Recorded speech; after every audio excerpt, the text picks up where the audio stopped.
موضوع الدرس اخلاص العبادة لله وحده، سورة فصلت تفسیر ابن کثیر۔ الحمد للہ رب العالمین، والصلاة والسلام على اشرف الانبیاء وسید المرسلین سیدنا محمد وعلى آلہ واصحابہ اجمعین۔ اللهم صل على سيدنا محمد وعلى آل سيدنا محمد كما صليت على إبراهيم وعلى آل إبراهيم في العالمين إنك حميد مجيد۔ أعوذ بالله من الشيطان الرجيم، بسم الله الرحمن الرحيم۔ ومن آياته الليل والنهار والشمس والقمر لا تسجدوا للشمس ولا للقمر واسجدوا لله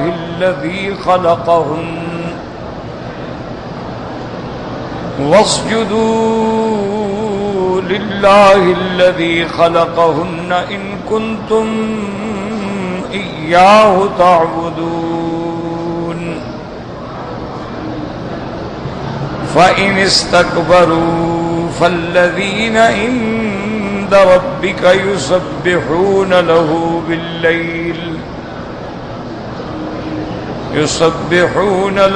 بالليل والنهار وهم لا يسأمون۔ ومن آياته أنك ترى الأرض خاشعة فإذا أنزلنا على الماء اهتزت وربت إن الذي أحياها لمحيي الموتى إنه على كل شيء قدير۔ إن الذين يلحدون في آياتنا لا يخفون علينا أفمن يلقى في النار خير أم من يأتي آمنا يوم القيامة اعملوا ما شئتم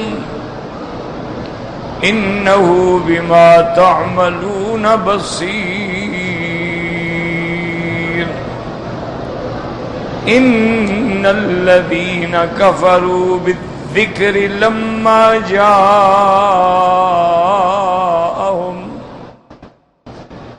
وإنه لكتاب عزيز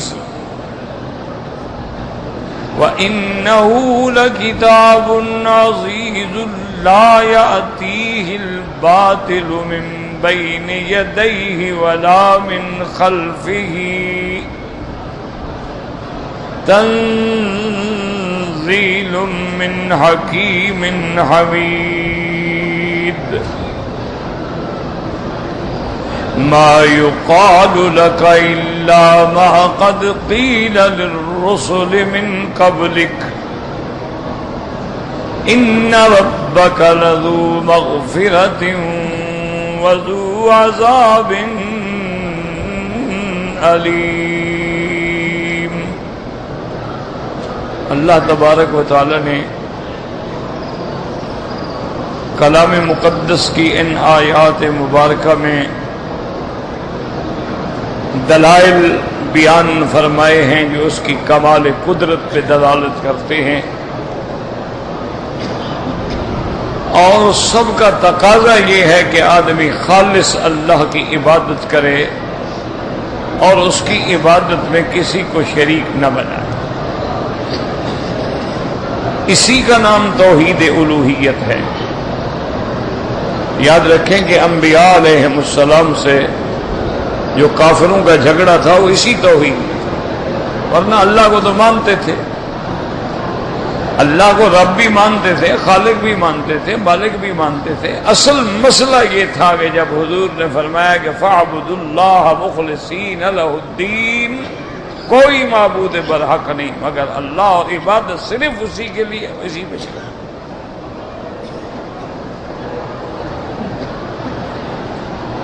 تو اللہ تبارک و تعالی نے یہاں اپنی قدرت کی نشانیاں بیان کی اور اس کے بعد فرمایا وَمِنْ آيَاتِهِ اللَّيْلُ وَالنَّهَارُ،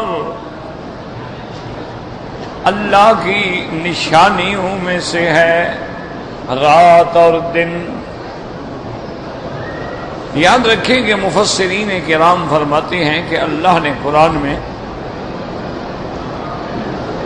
پہلی سورت سے لے کر یعنی سورت بقرہ سے لے کر آخر تک اگر دیکھیں تو اس بات قدرت کاملہ، اس بات وحدانیت، اس بات الوہیت، اخلاص عبادت پہ جو دلائل دیے ہیں ان کا زیادہ تعلق آسمان اور زمین سے ہے۔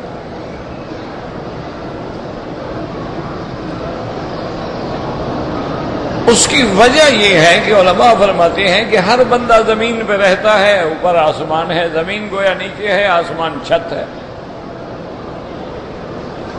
تو فطری بات ہے کہ جب چلے گا تو زمین پہ نظر پڑے گی، سر اٹھائے گا آسمانوں پہ نظر پڑے گی، تو یہ دونوں چیزیں تب سامنے ہیں ہر وقت۔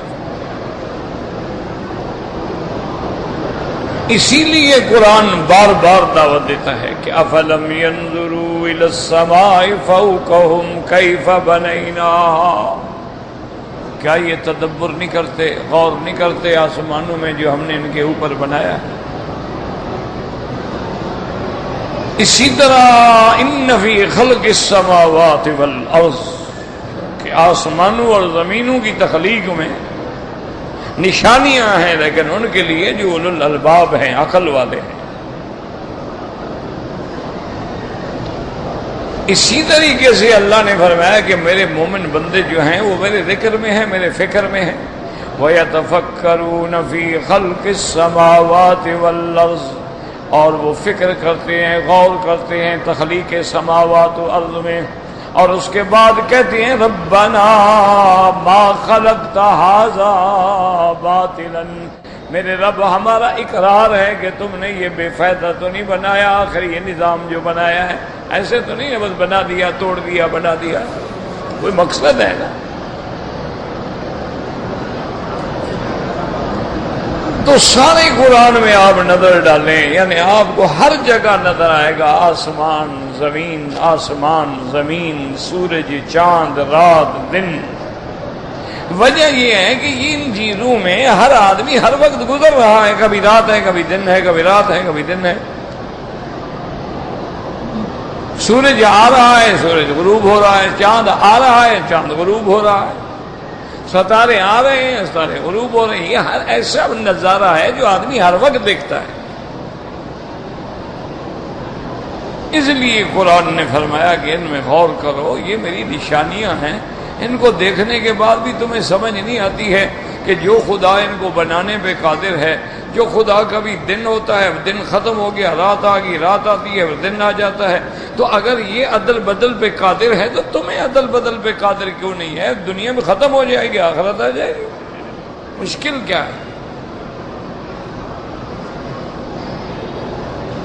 اور اسی طرح بعض علماء یہ بھی فرماتے ہیں کہ اگر آپ غور کریں نا جی، ایک تو علوم ہوتے ہیں نا، علوم دینیہ، یاد رکھو، دین کا علم، نماز کا علم، روزے کا علم، حج کا علم، عبادات، یہ تو دینی علم ہے۔ ایک علوم ہوتے ہیں دینی علوم، ان کو نہیں کہا جاتا، تشریعی نہیں کہا جاتا، تکوینی علوم کہا جاتا ہے، یا وہ علوم ہوتے ہیں کہ جن کا تعلق جو ہے دنیا اور دنیا کی آبادی کی زندگانی سے ہے، معیشت سے ہے، تمدن سے ہے، تو ان علوم کا دار و مدار بھی آسمانوں اور زمینوں پہ ہے۔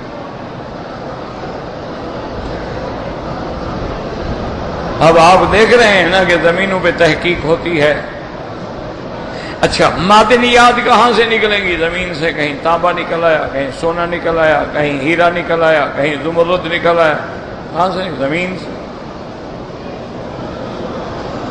اسی طرح آسمانوں سے بارشیں برسیں گی تو کوئی آبادی ہوگی، اگر بارش ہی نہیں ہوگی زمینیں بنجر ہو جائیں گی۔ اچھا پھر رات دن کا جو حساب ہے ہمیں کیسے پتہ چلے گا کہ جناب آج جو ہے ربیع الاول ختم ہو گیا ہے؟ کیسے پتہ چلے گا؟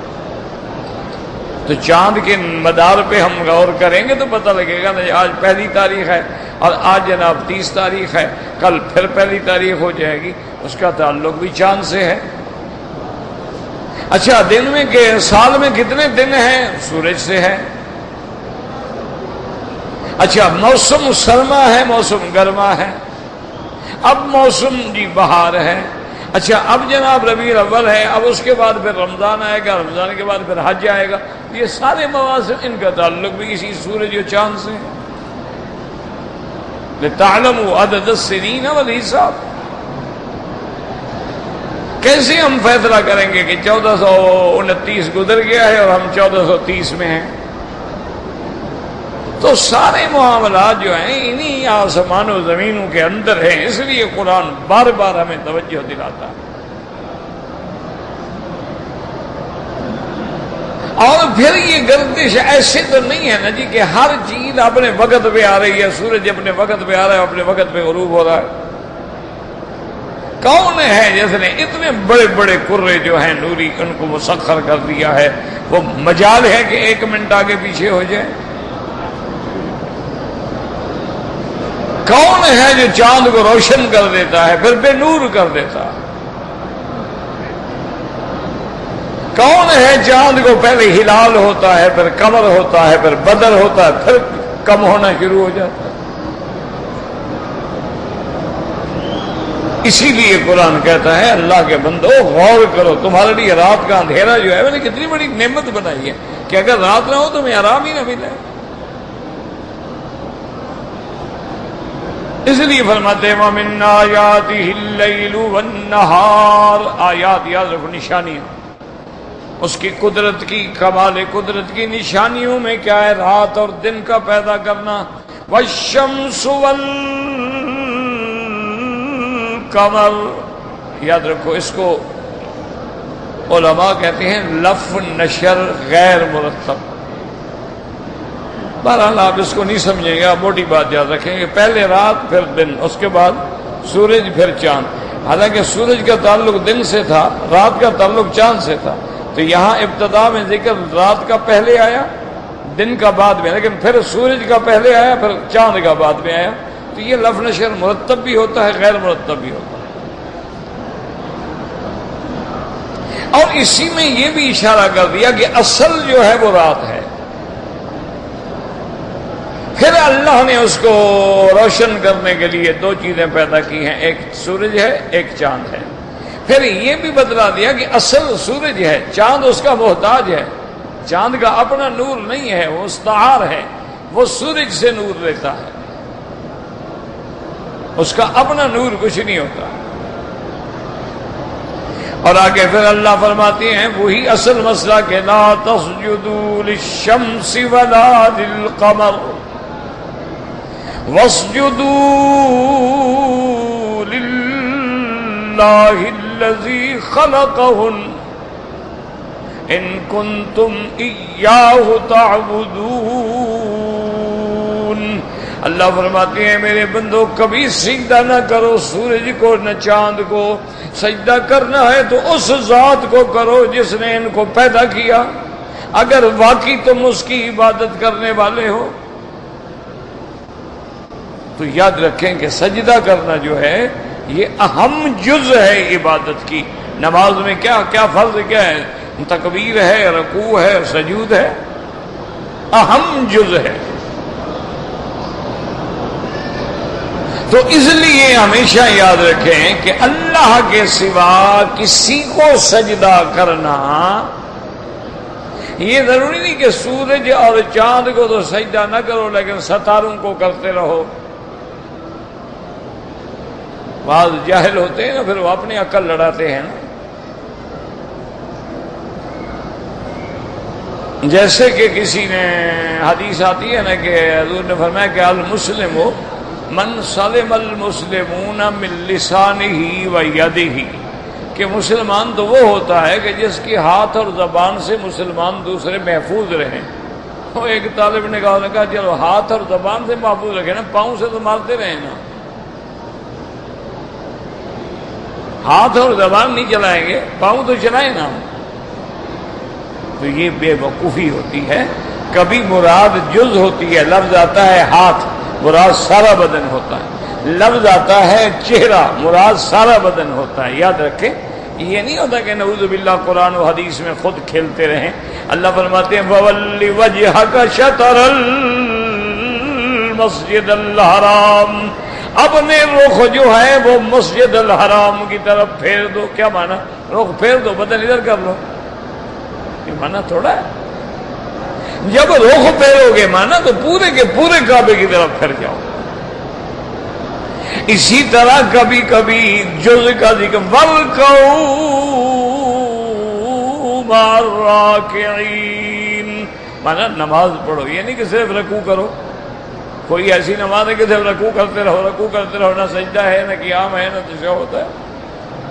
تو اس لیے ہمیشہ یاد رکھیں کہ معنی یہ ہوتا ہے کہ جب آسمان و زمین کی بات ہوگی تو روشن چیزیں ان میں کیا ہے؟ یا سورج ہے یا چاند ہے۔ اچھا، نفع دینے والی چیزیں کیا ہیں؟ سورج ہے یا چاند ہے، کہ سارے عالم کو منور کر رہا ہے۔ تو اللہ نے فرمایا میرے بندو، جو چیزیں ساری کائنات کو نور پہنچا رہی ہیں، جب ان کو سجدہ جائز نہیں تو کسی بندے کو کیسے جائز ہو سکتا ہے؟ معنی یہ ہے کہ کسی چیز کو سجدہ نہ کرو، کہ اللہ کے سوا کسی کا سجدہ جو ہے وہ جائز نہیں۔ یاد رکھو۔ اب ایک بات کو سمجھ لیں کہ مثلا بعض لوگ دلیل پکڑتے ہیں کہ جناب آدم علیہ السلام کو بھی تو اللہ کے فرشتوں نے سجدہ کیا تھا نا، تو جب حضرت آدم کو سجدہ کیا، ہم سب اولاد آدم ہیں، اولیاء اللہ بھی اولاد آدم ہیں، انبیاء بھی اولاد آدم ہیں، پھر اگر ہم ان کو سجدہ کریں تو کیا حرج ہے؟ ہمارا ابا خود مسجود ہے، اس کو سجدہ کیا ہے۔ لوگوں کو دھوکہ دینے کے لیے اللہ معاف کرے آمدن ایسی باتیں کرتے ہیں، یا پھر خدا معاف کرے جاہل ہیں، یا تو ان کو مسئلے کا پتہ ہے لیکن لوگوں کو دھوکہ دیتے ہیں، یا یہ ہے کہ پھر مسئلے کا پتہ ہی نہیں، ایک آیت پڑھ لی اور دوسری آیتیں نہ پڑھی۔ تو پہلی بات یاد رکھو کہ اللہ نے ملائکہ کو حکم دیا، آدم کا سجدہ ہوا۔ علماء کہتے ہیں کہ آدم کی شریعت الگ ہے، محمد مصطفیٰ کی شریعت الگ ہے۔ آدم کی شریعت میں تو بہن بھائی کا نکاح بھی جائز ہے، تو کیا تم اب بہن بھائی کا نکاح کرو گے؟ نہیں۔ اسی طرح سیدنا یوسف علیہ السلام کے پاس جب ابا آیا، خالہ آئی، بھائی آئے، تو قرآن کہتا ہے کہ فَخَرُّوا لَهُ سُجَّدًا، سب کے سب حضرت یوسف کے سامنے سجدے میں گر گئے، اور حضرت یوسف نے بھی فرمایا کہ ھذا تأویل رؤیایا قد جعلھا ربی حقا، ابا جان یہ میرا وہی خواب تو ہے نا جس کی آج تعبیر اللہ نے سچی کر دی، مجھے میں نے خواب دیکھا تھا نا، انی رأیت احد عشر کوکبا والشمس والقمر رأیتہم لی ساجدین، آج ہو گیا۔ تو وہ کہتے ہیں شریعت یوسف علیہ السلام الگ ہے، شریعت محمد مصطفیٰ الگ ہے، خلط ملط نہ کیا کریں۔ اور دوسری بات یہ بھی یاد رکھیں کہ آدم کو فرشتوں نے سجدہ کیا، بالکل ہمارا ایمان ہے، قرآن ہے، لیکن حکم کس نے دیا؟ اللہ نے وَإِذْ قُلْنَا لِلْمَلَائِكَةِ اسْجُدُوا لِآدَمَ، اللہ فرماتے ہیں ہم نے ملائکہ سے کہا کہ آدم کو سجدہ کرو، تو جب اللہ نے کہا تو اللہ کا حکم ہے۔ اگر اللہ ہمیں بھی کہتا ہے کہ پیروں کو سجدہ کرو تو ہم بھی حاضر ہیں۔ تو اللہ نے وہاں حکم دیا، یہاں بھی ہمیں اللہ حکم دے رہا ہے کہ کسی چیز کو سجدہ نہ کرو، تو اس لیے اس کو اس سے ملانا یہ بڑی زیادتی۔ اچھا، یعقوب علیہ السلام کا جو سجدہ ہے وہ بھی تو خواب ہے نا، یعقوب علیہ السلام نے خواب دیکھا تھا نا کہ 11 ستارے ہیں، سورج ہے، چاند ہے، مجھے سجدہ کر رہے ہیں، تو نبی کا خواب جو ہے وہ تو وحی ہوتا ہے، وہ بھی گویا اللہ کا حکم ہے۔ تو اس لیے ہمیشہ یاد رکھیں، ایک اللہ کا حکم ہے، دوسرا وہ شریعت الگ ہے۔ ہمارے نبی پاک کی شریعت میں اللہ کے سوا کسی کو سجدہ جائز نہیں ہے۔ اچھا، اب اور ایک بات سمجھ لیں کہ اگر آج بھی کوئی آدمی کسی قبر پہ جا کے، مزار پہ جا کے سجدہ کرتا ہے اور نیت یہ ہے کہ عبادت ہے میرا سجدہ کرنا، بزرگ کی مزار کی چوکٹ چومنا، سر جھکانا، سجدہ کرنا، وہاں ہاتھ باندھ کے الٹے پاؤں چلنا اور طواف کرنا، یہ سب عبادت ہے، تو کافر ہو گیا۔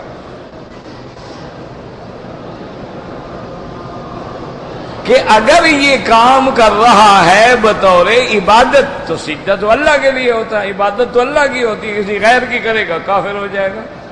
طواف عبادت ہے، اگر وہ قبر کا مزار کا طواف کر رہا ہے عبادت سمجھ کے تو کافر ہو جائے گا۔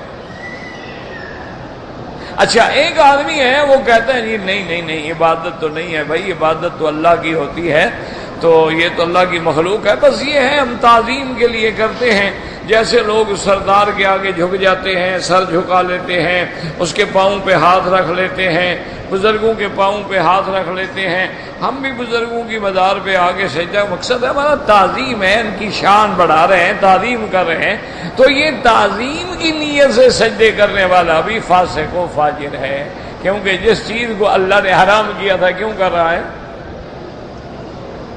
اگر نیت عبادت ہے یاد رکھ لو پھر کفر ہے، اگر نیت عبادت نہیں ہے، وہ کہتے ہیں نہیں جناب ہم تو تعظیم کر رہے ہیں، قرآن شریف کو چوم رہے ہیں، ہم تعظیم کر رہے ہیں، قرآن شریف کو آنکھوں سے لگا رہے ہیں، سینے سے لگا رہے ہیں، سر پہ رکھ رہے ہیں، دونوں جہان کا بادشاہ، لیکن عمل نہیں کرنا تیری بات پہ، یہ تو تعظیم ہے ساری، تو وہ بھی تعظیم منع ہے جو اسلام کے حکم کے خلاف ہے۔ تعظیم وہ ہوگی جو اللہ رسول کے حکم کے مطابق ہوگی، اللہ رسول کے حکم کے مطابق، اپنے عقل سے تعظیم گھڑنا، جیسے آج کا رواج ہو گیا ہے کہ جی ہم تو میلاد میں حضور کی محبت ہے، اس لیے دیکھیں نا بتیاں جلا رہے ہیں، روشنی کر رہے ہیں، دیگیں پکا رہے ہیں، سبیلیں لگا رہے ہیں، شربتیں تقسیم کر رہے ہیں، یہ تو جی اظہار محبت ہے، تو یہ غلط بات ہے، نہ تعظیم ہے نہ اظہار محبت ہے۔ اگر یہ اظہار محبت ہوتا، تعظیم ہوتی، سب سے پہلے کرنے والے حضرت ابو بکر، عمر، عثمان، علی، سیدہ فاطمہ، حسن، حسین رضوان اللہ علیہم اجمعین۔ یہ تو نہ ہوتا نا کہ حضور کے زمانے کے بعد 600 سال گزر گیا، ایک بادشاہ تھا مظفر اس کا نام تھا، مصر کے علاقے کا، اس کے رعایا ذرا مخالف ہو گئی تو مولویوں نے اس کو تجویز دی کہ تم جلوس نکالو اور جھنڈیاں لگاؤ اور لوگ سمجھیں گے عاشق رسول ہے، بس تمہارا کام ہو جائے گا۔ تو یہ تو اس نے بدعت ایجاد کی، اس کا تو دین سے کوئی تعلق ہی نہیں۔ تو اس لیے ہمیشہ سمجھیں کہ تعظیم بھی وہ ہوگی جو اللہ کے رسول نے ہمیں حکم دیا۔ اسی لیے آپ دیکھیں نا، حجر اسود پہ بوسہ دینا تو سنت ہے، لیکن رکن یمانی پہ نہیں۔ حجر اسود پہ بوسہ دینا تو سنت ہے، صفا کے پہاڑ کو نہیں۔ حجر اسود پہ بوسہ دینا تو سنت ہے، مروہ کے پہاڑ کو نہیں۔ حضرت حجر اسود کو بوسہ دینا سنت ہے، مقام ابراہیم کے پتھر کو نہیں۔ کیوں؟ وہاں حضور نے بوسہ دیا ہے، یہاں نہیں دیا۔ جہاں دیا ہے وہاں دینا سنت ہے، اور جہاں نہیں دیا وہاں نہ دینا سنت ہے۔ ہمیشہ ایک بات کو دماغ میں رکھ لیں اچھی، اس لیے فرمایا وَلَا تَسْجُدُوا لِلشَّمْسِ وَلَا لِلْقَمَرِ وَاسْجُدُوا لِلَّهِ الَّذِي خَلَقَهُنَّ۔ اور بعض علماء کہتے ہیں کہ سورج چاند چمکنے والے ہیں، یہاں اشارہ ہے کہ مسلمانوں ہر چمکتی چیز کو سجدہ نہ کیا کرو۔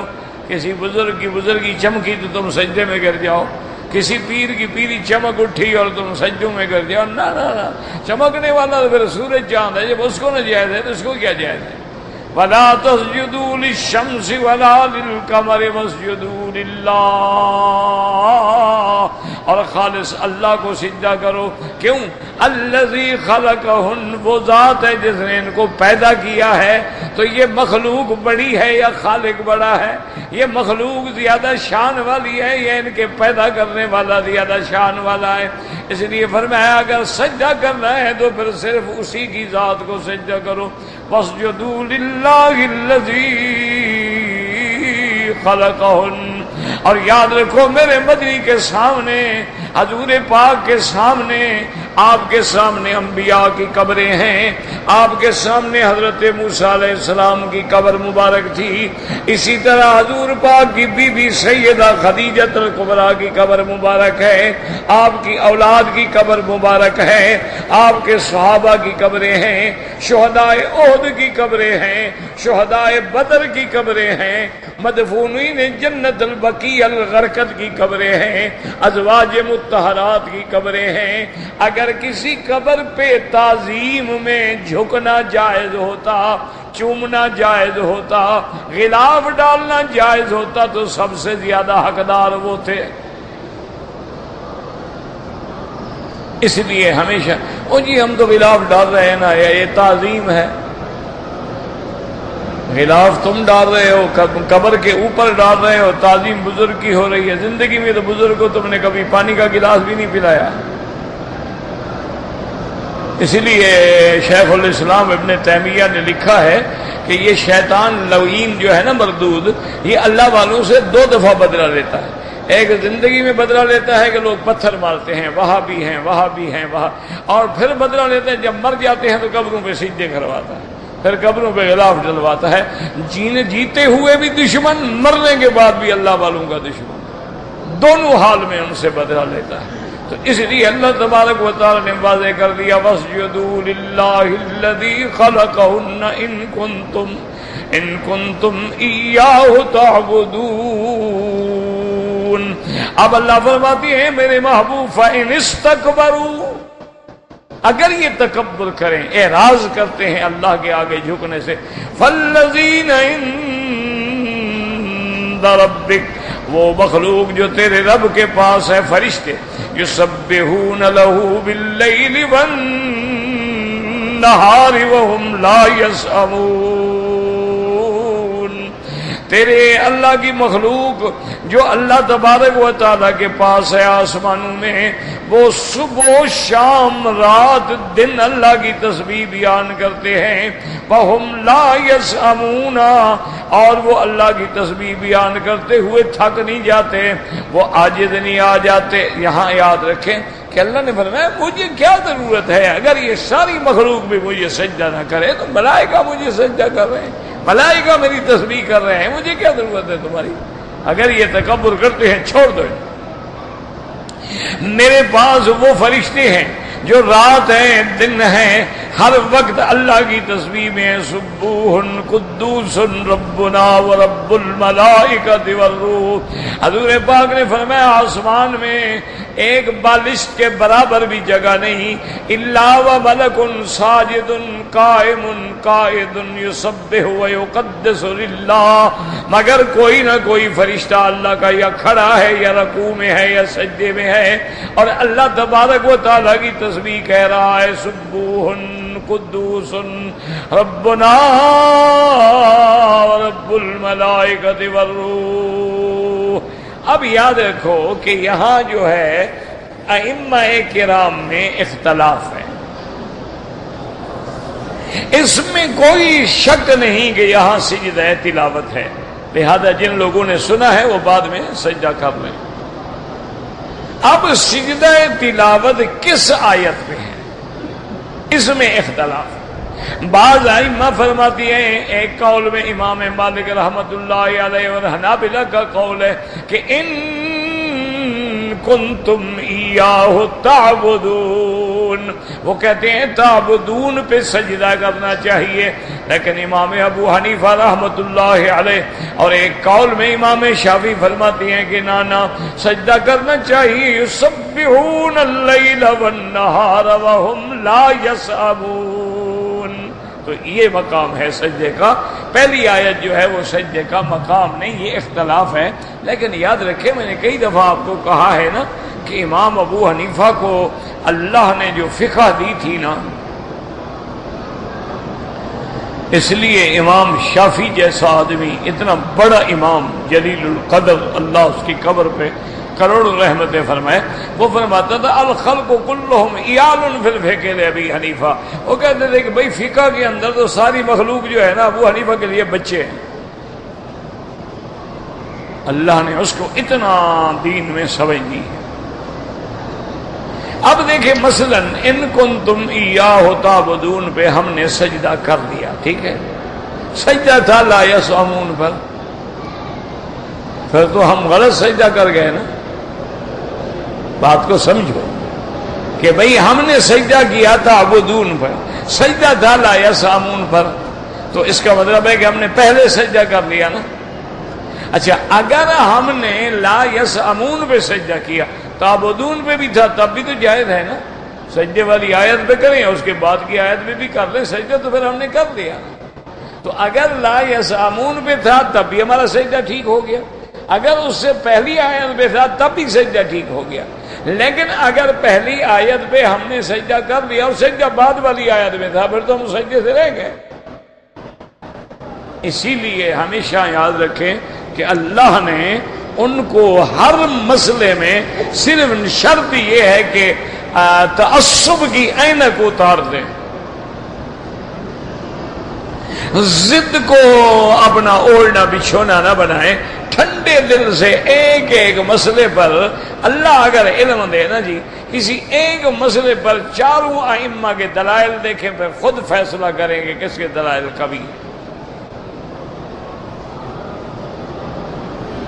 یہ بڑی شان کی بات ہے۔ بڑے بڑے لوگ حضرت سفیان ثوری، حضرت حماد، حضرت یحییٰ ابن سعید قطان، بڑے بڑے لوگ، یہ وہ قداور محدثین ہیں جن کا اللہ نے بڑا نام رکھا ہے، یہ سارے اکٹھے ہو کے امام ابو حنیفہ کی خدمت میں آ گئے۔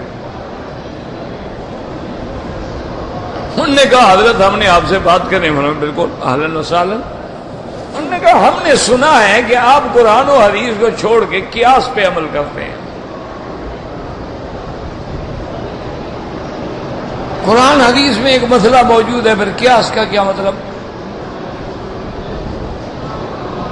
تو ہمیں تو بڑا یہ سن کے دکھ ہوا ہے کہ اتنے بڑے علم والا آدمی قرآن حدیث کو چھوڑ دیتا ہے، قیاس پہ عمل کرتا ہے۔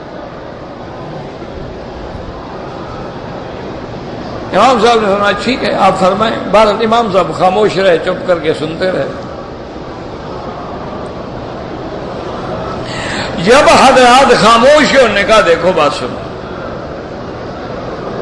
تم اللہ کے برگزیدہ بندے ہو، محدث ہو، بڑے بڑے امام حدیث ہو، یاد رکھو میرا اصول یہ ہے کہ سب سے پہلے کتاب اللہ، میں قرآن میں مسئلہ دیکھتا ہوں، اگر کتاب اللہ میں نہ ملے تو سنت رسول اللہ، اگر سنت رسول اللہ میں بھی نہ ملے تو پھر میں دیکھتا ہوں اجماع صحابہ، اور پھر صحابہ میں دیکھتا ہوں عشرہ مبشرہ کو، خلفاء راشدین کو، بڑے بڑے جلیل القدر کہ انہوں نے کس حدیث پہ عمل کیا۔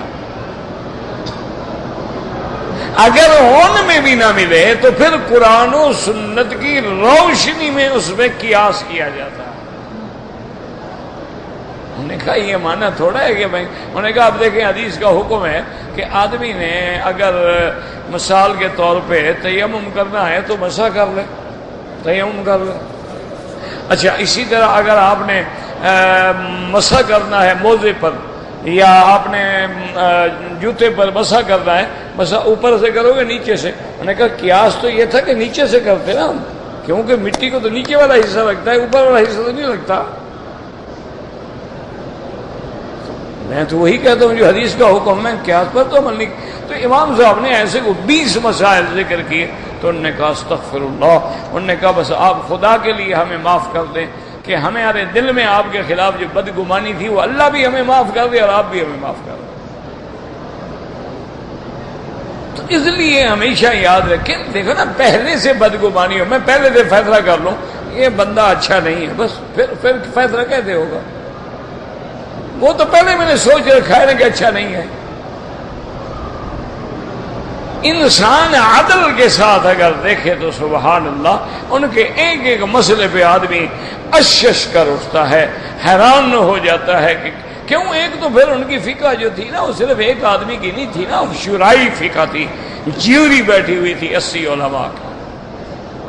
ایک آدمی کا عقل ایک آدمی کا ہوتا ہے، 80 علماء جب بیٹھ جائیں تو پھر تو مسئلہ حل ہو جاتا ہے۔ اس لیے فرماتی ہیں وَمِنْ آيَاتِهِ، پہلے دلائل جو تھے آسمان سے تھے، اب زمین سے۔ وَمِنْ آيَاتِهِ أَنَّكَ تَرَى الْأَرْضَ خَاشِعَةً، اللہ کی قدرت کی نشانیوں میں ہے آپ دیکھتے ہیں خاشعتن۔ خاشعتن کیا معنی؟ یعنی زمین ایسے بنجر پڑی ہے، حامدتن، اس میں کچھ نہیں۔ فَإِذَا أَنزَلْنَا عَلَيْهَا الْمَاءَ اهْتَزَّتْ، اور پھر ہم نے جب اتارا اس پہ پانی، اهْتَزَّتْ وَرَبَتْ، تازہ ہوئی، ربت معنی ابھری۔ پانی جب دیتے ہیں نا زمین اپھڑتی ہے نا، ابھرتی ہے نا، تو وَرَبَتْ إِنَّ الَّذِي أَحْيَاهَا، وہ ذات جس نے زمین مردہ کو زندہ کیا، لَمُحْيِي الْمَوْتَى، وہ زندہ کرے گا مرنے والوں کو، إِنَّهُ عَلَى كُلِّ شَيْءٍ قَدِيرٌ، وہ ہر چیز پہ قادر ہے۔ اللہ نے فرمایا میرے بندے زمین پہ نظر ڈالو، کیسے بنجر پڑی ہے زمین، کیسے مردہ ہے، کچھ بھی نہیں ہے، مر گئی ہے گویا۔ اسی طرح قرآن پاک نے کئی مقام پہ فرمایا ہے کہ اللہ تبارک و تعالی جب اپنی رحمت سے فیصلہ کرتے ہیں، وَالَّذِي يُرْسِلُ الرِّيَاحَ بُشْرًا بین یدی رحمتی، اللہ پاک بھیجتے ہیں خوشخبری لانے والی ہوائیں اپنی رحمت سے پہلے۔ ہوا ٹھنڈی ہو گئی، کہا یار بارش آنے والی ہے، معلوم ہوتا ہے ہوا بڑی ٹھنڈی ہے، بارش آنے والی ہے، تو یہ خوش افائزا فرماتی یرسل الریاح بشرا بین یدی رحمتی حتی اذا اقلت صحابا ثقالا سقناه الى بلد میت، پھر وہ ہوائیں زمین کے اور دریاؤں سے بخارات لے کے اوپر جا کے بادل بن جاتے ہیں، پھر ہم بادلوں کو چلاتے ہیں، وہاں بھیجتے ہیں جہاں زمینیں مردہ ہو گئی ہیں۔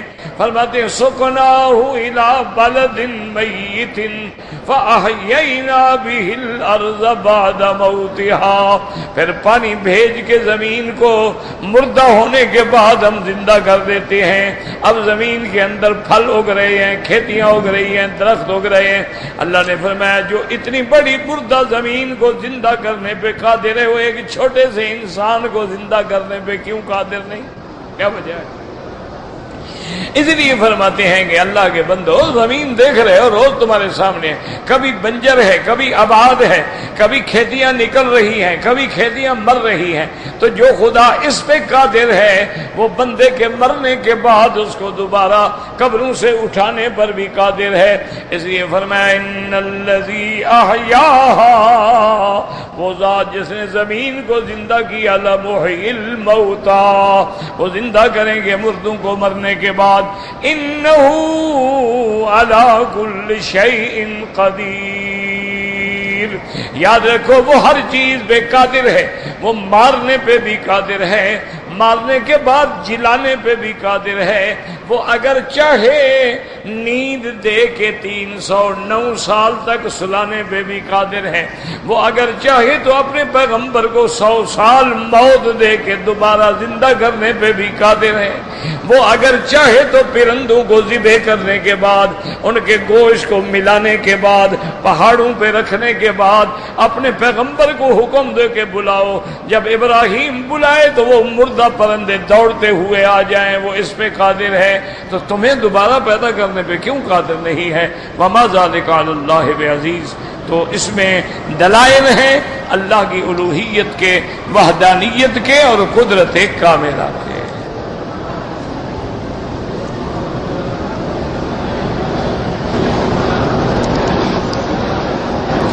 کہتے جی کہ یاجوج ماجوج جو ہیں ان کے دین اسلام سے تعلق ہے؟ بالکل ہے۔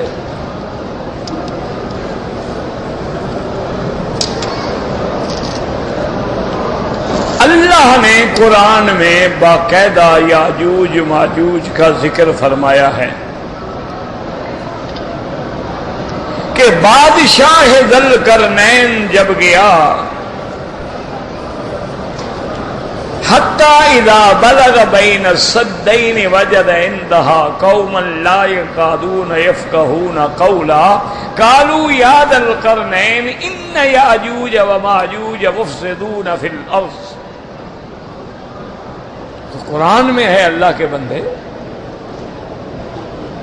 انہوں نے کہا کہ یاجوج ماجوج جو ہیں یہ کوئی بڑی گندی قوم ہے، بلا قوم ہے، آتے ہیں ہماری زمینوں میں فساد کرتے ہیں، سارا پانی پی جاتے ہیں، سارے گھاس کھا جاتے ہیں، پھل کھا جاتے ہیں، اناج کھا جاتے ہیں، ہم برباد ہو جاتے ہیں۔ کدھر جائیں؟ مہربانی کرو، نجعل لک خرجا، ہم آپ کی مدد کرنے کے لیے، آپ کو معاوضہ دینے کے لیے تیار ہیں، ان تجعل بیننا وبینہم سدا، ان کے اور ہمارے درمیان میں کوئی دیوار بناؤ، ہماری جان چھڑاؤ ان سے۔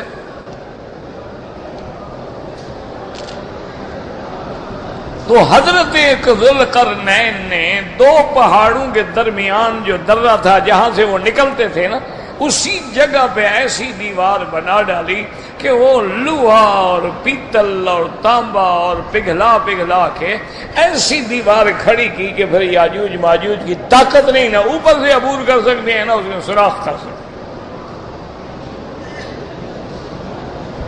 اور ذوالقرنین نے کہا کہ بھائی دیکھو اب یہ اتنی مضبوط دیوار ہے، یہ یاجوج ماجوج اب نہیں آئیں گے، ہاں جس دن میرا رب چاہے گا پھر دیوار بھی گر جائے گی۔ تو قرآن میں بھی یاجوج ماجوج کا ذکر ہے۔ اسی طرح حضور پاک نے بھی فرمایا، ایک دن آپ تشریف لائے، آپ کے چہرے پہ پریشانی تھی، آپ نے فرمایا ویل للعرب من شر قد اقترب، آپ نے فرمایا عرب والوں کے لیے بڑی ہلاکت کی بات ہے، شر قریب آ رہا ہے۔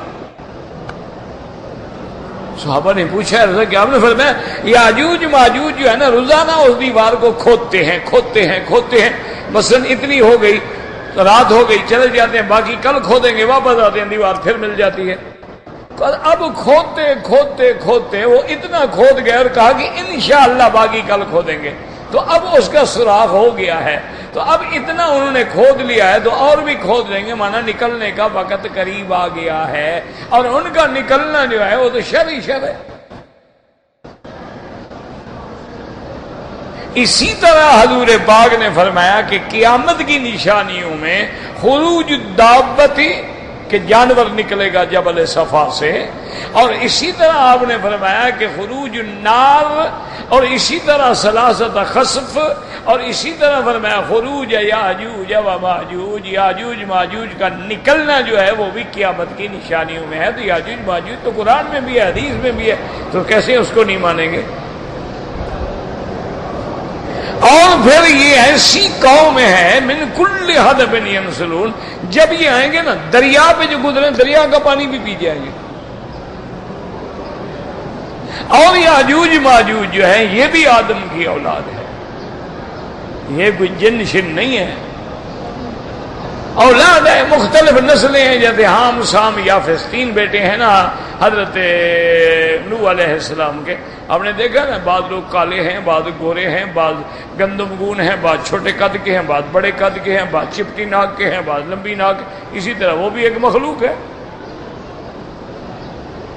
تو اس کا ماننا تو بالکل دین اسلام میں، قرآن میں، حدیث میں ہے۔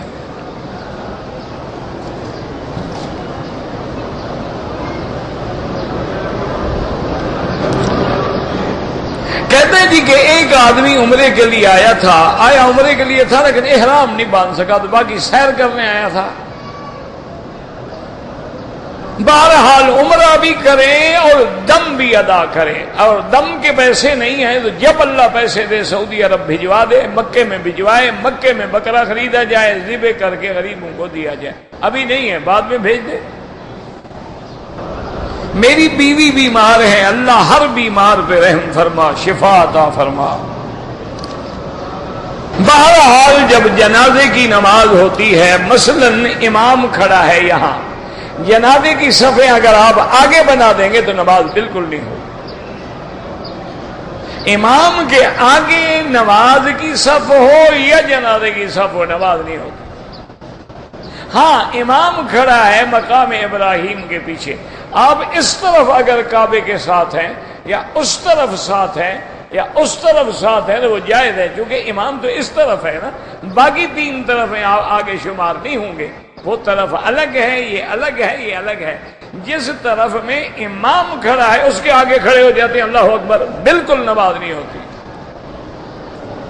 اگر ہم فجر اور عصر کے بعد طواف کریں تو امام ابو حنیفہ رحمۃ اللہ علیہ کے نزدیک 2 رکعت سورج نکلنے کے بعد اور سورج ڈوبنے کے بعد پڑھیں۔ باقی امام احمد بن حنبل رحمۃ اللہ علیہ کے نزدیک حرم میں گنجائش ہے، وہ کہتے ہیں کسی نے طواف کیا پڑھ لیا تو جائز ہے، لیکن افضل ان کے نزدیک بھی وہی ہے کہ سورج کے بعد ڈوبنے کے بعد پڑھے۔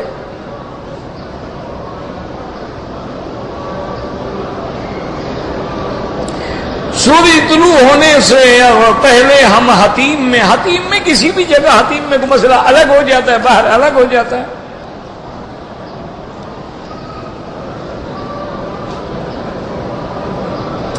حجر اسود پہ یا بوسہ دے یا ہاتھ لگائیں، بسم اللہ اللہ اکبر وللہ الحمد پہلی دفعہ، بعد میں اللہ اکبر وللہ الحمد۔ اسی طرح رکن یمانی پہ صرف ہاتھ لگائے، پہلی دفعہ ہے تو بسم اللہ اللہ اکبر وللہ الحمد، دوسری دفعہ تو اللہ اکبر وللہ الحمد۔ اللہم انی اسألک العفو والعافیہ ربنا آتنا فی الدنیا الی آخرہ۔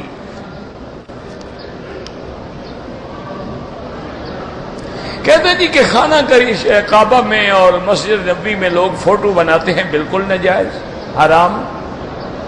اور اب تو بڑا ظلم ہے نا، عورتیں کھڑی فوٹو بنا رہی ہیں غیر محرم مردوں کا، اور غیر محرم مرد بنا رہے ہیں عورتوں کا، اور اللہ کے کعبے کے اندر۔ یہ تو اللہ کے عذاب کو دعوت دینے والی بات ہے۔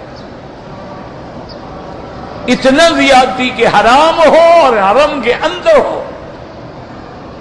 انا للہ و انا الیہ راجعون۔ نمازیوں کے آگے نہ گزریں، گو یاد رکھو حرم میں مجبوری ہے۔ تمہارے ہاں مسجد ہوتی ہے 10 میٹر بھی 10 فٹ یا 50 فٹ یا 100، یہاں تو ساری مسجد ہے، کہاں جائیں لوگ؟ لیکن کوشش کرو کہ نہ گزرو، اگر گزرنا پڑے تو سجدے کی جگہ مثلا یہ ہے تو آگے سے دور ہو کے گزر جاؤ۔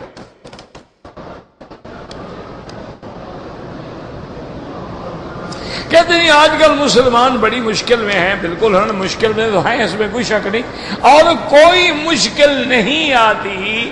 ما نزل بلاء الا بذنب، حضور نے فرمایا اللہ کبھی مصیبت نہیں دیتے مگر تمہارے گناہوں کی وجہ سے، اور وہ مصیبتیں ختم نہیں ہوں گی مگر سچے دل سے توبہ کرنے سے۔ آج اگر مسلمانوں پہ مصیبت ہے، ہمارے گناہ ہیں، نہ ایمان سے کہو، ٹھنڈے دل سے، ناراضگی نہ کریں، نہ اس میں کوئی مولوی مکی کی بات ہے، نہیں، آپ کو بھی اللہ نے عقل دیا ہے۔ آج کل ٹی وی پہ یا جس انداز میں ہماری مسلمان لڑکیاں کام کر رہی ہیں، اور جس لباس میں، جس ایکٹنگ میں، جس انداز میں ان کو پیش کیا جاتا ہے، یہ مسلمان ہیں؟ جس طرح تم ویلنٹائن ڈے مناتے ہو، یہ مسلمانوں کا کام ہے۔ جس طرح تم بسنت مناتے ہو، یہ مسلمانوں کا کام ہے۔ جس طرح تمہاری شادیوں میں، شادی گھروں میں ویڈیو بنتے ہیں، فلمیں بنتے ہیں، اور لڑکیاں من سنور کے بیوٹیشن سے نکلتی ہیں، یہ اسلام ہے؟ تو پھر اللہ کے عذاب کا انتظار کرو، عذاب برس رہا ہے، اللہ کے کوڑے بھی برس رہے ہیں، اب بھی سمجھ جاؤ، نہیں سمجھو گے مٹا دے گا، اس کی کیا، اس کے آگے کیا مشکل ہے؟ وَيَسْتَبْدِلْ قَوْمًا غَيْرَكُمْ ثُمَّ لَا يَكُونُوا أَمْثَالَكُمْ۔ ہر بڑا گھر إِلَّا قَلِيلٌ مِّنْ عِبَادِي الشَّكُورِ کے اندر شراب کے اپنے اپنے الماریاں بھری ہوئی ہیں، ہر بڑے بڑے گھر میں اللہ قلیل، بہت تھوڑے ہیں جو اللہ سے ڈرنے والے ہیں، ورنہ ان کے ہاں سوئمنگ پول ہیں، ان کے ہاں ڈانسنگ فلور ہیں اور سب کچھ ہوتا ہے۔ آپ کے ہاں ماڈل ہیں، کپڑے پہن کے دکھا رہی ہیں، وہ جناب واک کر رہی ہے۔ کیا ہے اسلام؟ اسی کا نام ہے۔ زنا عام ہے، ڈاکہ عام ہے، جس کی مرضی آئے زبردستی سے عزت برباد کر دیتے ہیں۔ 5 سال لڑکیوں سے 5 سال لڑکیوں سے زنا ہو رہا ہے، پھر اللہ کا عذاب نہ ہے۔ بیٹے باپ کو قتل کر رہے ہیں، اللہ کا عذاب نہ ہے۔ یہ تو بھائی ہمارا اپنا خریدا ہوا عذاب ہے۔ علاج ہے کہ امت کو کہو کہ توبہ کریں، خدا کے دروازے پہ گر جائیں، معافی مانگیں، دیکھیں انشاءاللہ 1 ہفتہ بھی نہیں لگے گا، تمہارے ملک میں رحمت ہی رحمت ہوگی۔